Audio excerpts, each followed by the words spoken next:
آج کی بڑی خبر ناظرین، خاموشی اکثر کسی طوفان کا پیش خیمہ ہوتی ہے۔ نومبر کے مہینے میں ویسے تو کسی موسمی طوفان کا اندیشہ نہیں ہے، لیکن اگلے 72 گھنٹے میں ایک سیاسی طوفان آنے والا ہے، جس طوفان سے شاید اسلام آباد اور کسی حد تک پورا ملک متاثر ہو۔ جی میں بات کر رہا ہوں تحریک انصاف کے اس احتجاج کی کال کی جس کو P T I final call جبکہ حکومت مسڈ کال کہتی ہے۔ اس وقت صورتحال یہ ہے کہ دونوں فریق ایک سیاسی اکھاڑے میں اتر چکے ہیں۔ ایک فریق دوسرے کی طاقت کا اندازہ لگانے میں مصروف ہے تو دوسرا فریق پہلے کے داؤ پیچ جو ہے وہ جانچ کر ہے۔ ایک لحاظ سے خاموشی ہے، لیکن جیسا میں نے پہلے کہا کہ یہ یقیناً کسی سیاسی طوفان کا پیش خیمہ ہو سکتا ہے۔ دونوں فریق سیاسی پنجہ آزمائی کے لیے اپنی اپنی طاقت بھی اکٹھا کر رہے ہیں اور صلح صفائی کے لیے بات چیت سے بھی پیچھے نہیں ہٹ رہے۔ اسلام آباد کے احتجاج کو روکنے کے لیے آج اسلام آباد ہائی کورٹ میں بھی سماعت ہوئی۔ چیف جسٹس عامر فاروق نے ریمارکس دیے کہ شہر کو بند کرنا، موبائل سروس بند کرنا، کنٹینرز رکھنا مسئلہ کا حل نہیں ہے۔ ان تمام معاملات کو سیاسی طور پر کیوں نہیں ڈیل کیا جا رہا؟ اس پر وزیر داخلہ محسن نقوی نے کہا کہ ہم تو کوشش کر رہے ہیں مگر وہاں سے جہاد کے نعرے لگائے جا رہے ہیں۔ آخری احتجاج میں ایک اہلکار جاں بحق ہوا۔ ہم نے تقریباً 300 افغان باشندوں کو گرفتار کیا۔ اس پر چیف جسٹس نے کہا کہ احتجاج کرنا ان کا حق ہے مگر قاعدے قانون کے مطابق دیکھیں۔ اس سماعت کے بعد وزیر داخلہ نے وہ میڈیا کے سامنے آئے اور انہوں نے واضح کیا کہ شہر اقتدار میں احتجاج کی ہرگز اجازت نہیں ہوگی۔ قسم کی اجازت کے بغیر ہم کسی قسم کا جلسہ جلوس کی اجازت نہیں دے سکتے۔ اس سلسلے میں ہم پنجاب پولیس سے اور رینجرز، اسلام آباد پولیس، ایف سی سارے مل کے اس کے اوپر ہم ارینجمنٹ آلریڈی ہم نے شروع کر دیا۔ وزیر داخلہ محسن نقوی نے مذاکرات پر بھی بات کی اور صاف کہا کہ فی الحال کوئی مذاکرات نہیں ہو رہے۔ کوئی مذاکرات نہیں ہو رہے۔ ایک چیز میں آپ کو کلیئر بتا دوں، مذاکرات یہ دھمکیوں سے نہیں ہوتے۔ میں ذاتی طور پہ میں اپنی ذات کی بات کر رہا ہوں، میں خود اس حق میں ہوں کہ ہاں بات چیت ہونی چاہیے ملک میں ہر ایک کے ساتھ، چاہے آپ ایک پارٹی نہیں، اگر کسی اور کو بھی کوئی ایشو ہے تو آپ کو بیٹھ کے ڈسکس کرنا چاہیے۔ لیکن یہ تو کوئی صورت نہیں ہے کہ دھمکیاں دیں اور اس کے بعد کہیں کہ بات چیت کرنی ہے، کوئی صورت نہیں ہے۔ آج وزیر داخلہ نے تحریک انصاف کی طرح سخت پوزیشن لے لی، واضح کر دیا کہ لچک نہیں دکھائی جائے گی۔ ناظرین، دوسری بڑی خبر آج اڈیالہ جیل سے آئی۔ بانی چیئرمین نے صحافیوں سے بات چیت کی اور کہا کہ مذاکرات چلتے رہتے ہیں مگر یہ پتہ چل گیا کہ یہ سیریس نہیں تھے، یہ صرف احتجاج ملتوی کرانا چاہتے تھے۔ علی امین گنڈاپور اور بیرسٹر گوہر کے ذریعے آفر دی گئی کہ احتجاج ملتوی کر دیں، سب ٹھیک ہو جائے گا۔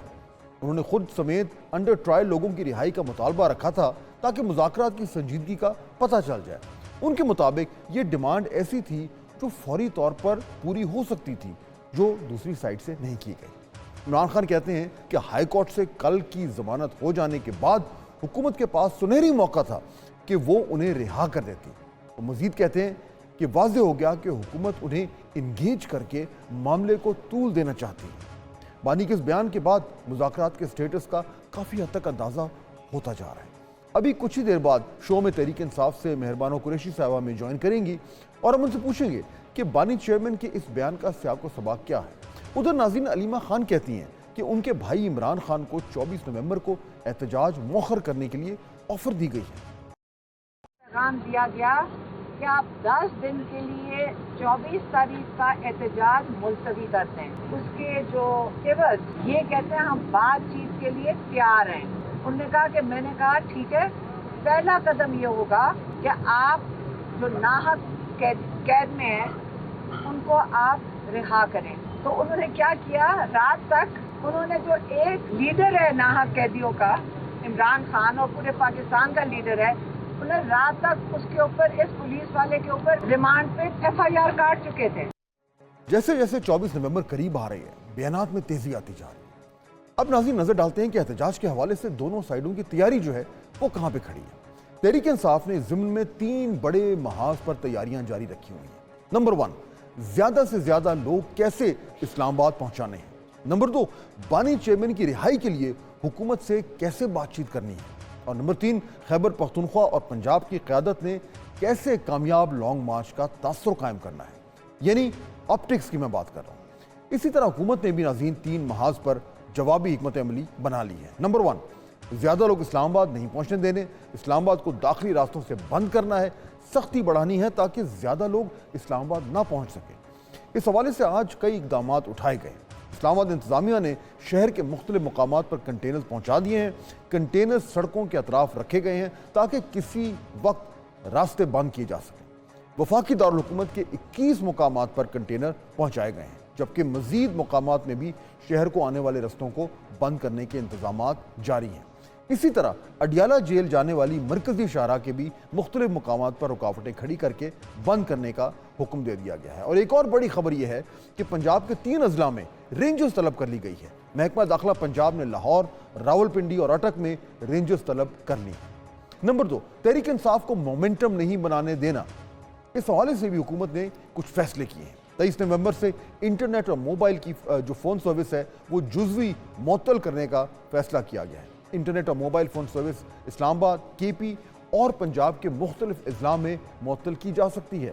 پی ٹی اے کی جانب سے 22 نومبر سے موبائل انٹرنیٹ سروس پر فائر وال ایکٹیو کر دی جائے گی۔ فائر وال ایکٹیو ہونے سے انٹرنیٹ سروس سلو ہو جائے گی۔ احتجاج کے حوالے سے جب سوشل میڈیا خاموش ہو جائے گا تو مومنٹم بنانے میں بھی خاصی مشکل پیدا ہو سکتی ہے۔ نمبر 3، ایکٹیو کارکنوں اور رہنماؤں کی گرفتاری۔ اس حوالے سے بھی پی ٹی آئی کے خلاف کریک ڈاؤن کا فیصلہ کیا گیا ہے۔ گرفتاریوں کے لیے ٹیمیں تشکیل دے دی گئی ہیں۔ اگلے 48 گھنٹے میں ہمیں اس حوالے سے پیش رفت بھی دیکھنے کو مل سکتی ہے۔ وفاقی پولیس نے شہر کے مختلف علاقوں میں گرینڈ آپریشن کا فیصلہ کیا ہے۔ پی ٹی آئی کارکنان اور غیر قانونی طور پر مقیم افغان باشندوں کے خلاف بھی آپریشن کیا جائے گا۔ پولیس کی بھاری نفری بھی شہر میں تعینات رہے گی۔ آئی جی اسلام آباد نے والدین سے بھی کہا ہے کہ اپنے بچوں کو احتجاج سے دور رکھیں۔ گرفتاری کی صورت میں کرمنل ریکارڈ بن سکتا ہے۔ قانون حرکت میں آئے گا، ایف آئی آر ہوگی تو پھر کرمنل ریکارڈ مینجمنٹ سسٹم میں ریکارڈ بن جاتا ہے۔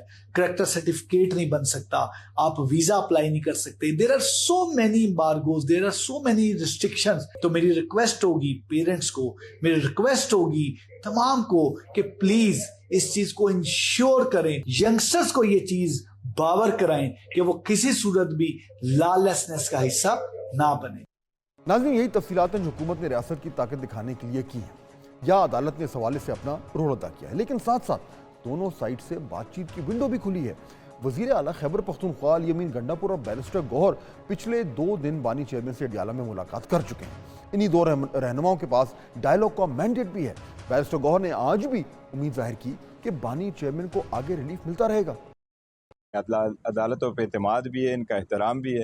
امید ہے انشاءاللہ تعالیٰ عدالت سے ریلیف ملا کرے گی۔ کل خان صاحب کو بھی ریلیف ملا ہے، انشاءاللہ باقی کیسز میں بھی ریلیف ملے گا۔ قانون کے مطابق آگے بڑھیں گے انشاءاللہ تعالیٰ اور ریلیف مل جائے گا انشاءاللہ۔ لیکن اپوزیشن کی ایک بڑی جماعت جے یو آئی فے کے سربراہ مولانا فضل الرحمان پی ٹی آئی کی حکمت عملی کو مناسب نہیں سمجھتے، اور وہ کہتے ہیں کہ بار بار احتجاج سے اہمیت کم ہو جاتی ہے، ڈالنا ہے تو پکا ہاتھ ڈالیں۔ مولانا فضل الرحمان کی بات سیاسی طور پر اہم بھی ہے اور کسی حد تک درست بھی ہے۔ بار بار احتجاج کی فائنل کال اور پھر اس کی کامیابی کے چانسز، یہ سب وہ باتیں ہیں جن کا ہم بھی ذکر کرتے رہے، لیکن اب تو میدان سج گیا ہے۔ دونوں طرف سیاسی کھڑاک کی بھرپور تیاری ہے۔ اتفاق رائے یا مذاکرات کے نتیجے میں کسی بریک تھرو کی امید جو ہے وہ اب کم ہوتی جا رہی ہے۔ احتجاج شروع ہونے میں 72 گھنٹے باقی ہیں۔ لگتا یوں ہے کہ پہلے دونوں سائیڈز اپنے مسئلے دکھائیں گی، پھر کچھ لو اور کچھ دو کی بات ہوگی۔